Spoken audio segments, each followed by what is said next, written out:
Good evening. I'm David Atkins, and this is Eye on the Issues.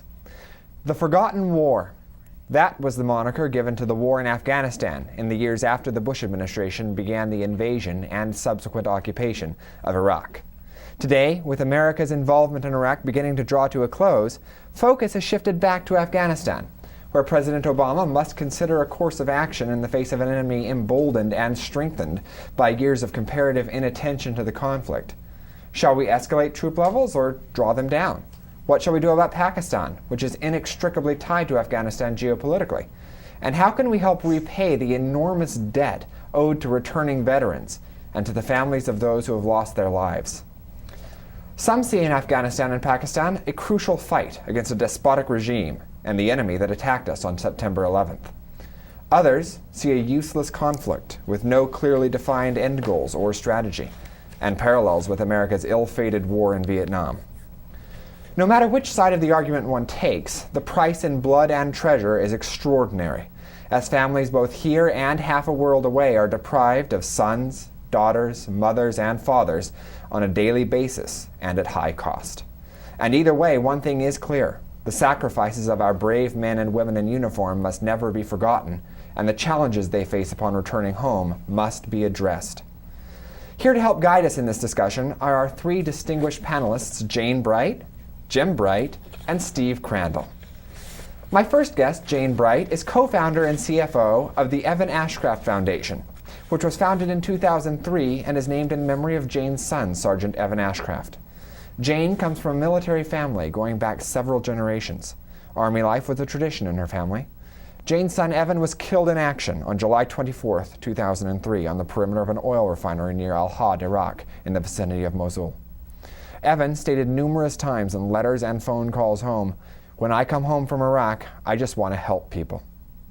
The mission of the Evan Ashcraft Foundation is to fulfill Evan's wish by providing funding through grants to non-government agencies that make available treatment to combat veterans of Iraq and Afghanistan for post-traumatic stress disorder, or PTSD, and or traumatic brain injuries. The foundation also provides grant money to organizations that provide in-home counseling to veterans and their families. To date, the Evan Ashcraft Foundation has given out in excess of $35,000 to agencies that support the needs of OIF and OEF combat veterans. Jane, glad to have you with us this evening. Good evening, David. Our second guest this evening is Jim Bright, who, with his wife Jane, co-founded the Evan Ashcraft Foundation in 2003 in memory of his stepson Evan. Jim has been an active business manager for over 20 years. Currently, he's a loss control consultant for a large commercial insurer. He holds a graduate degree in business from Antioch University and a baccalaureate from California State University in liberal arts. He continues in his work to bring the critical help needed by veterans of the Iraq and Afghanistan conflicts. Thank you for being on the show. My pleasure. Our third guest is Steve Crandall. Steve graduated from Troy High School in Fullerton, California, and then completed 1 year of college at Fullerton College prior to joining the Air Force in June of 1968. Steve served as a weapons loader on F-4 Phantom jets and volunteered for Vietnam in November of 1969 before being deployed to Vietnam in January of 1970, where he served at Cam Ranh Bay and Da Nang Air Force Base.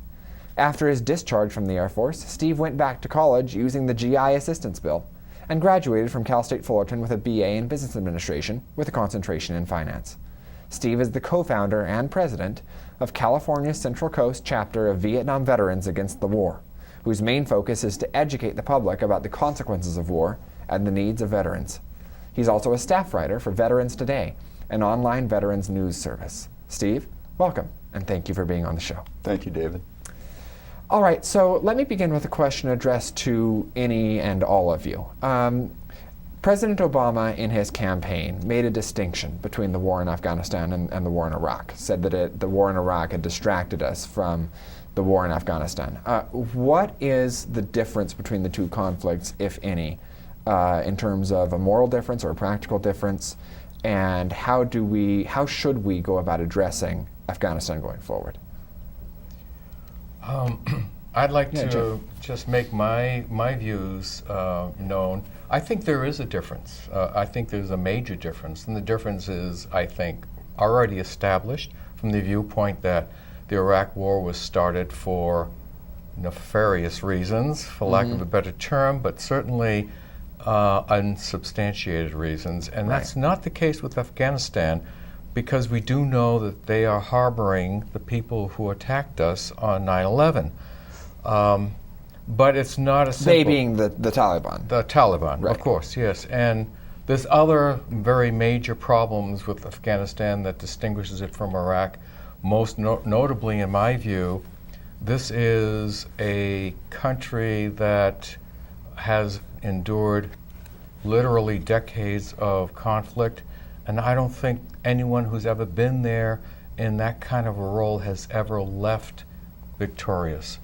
Right. And numerous powers have tried, from the British to the Soviets and now the Americans, and it's never ended terribly well. Going further on what Jim said, if we look at why we went into Afghanistan, the idea was to capture Osama bin Laden. And presumably, I mean, there are estimates that he's dead, there are estimates that he's living in Pakistan now, and to continue this involvement, the operations in Afghanistan, as with the operations in Iraq, seems to further deepen us, not only militarily, but our debt. It costs more lives.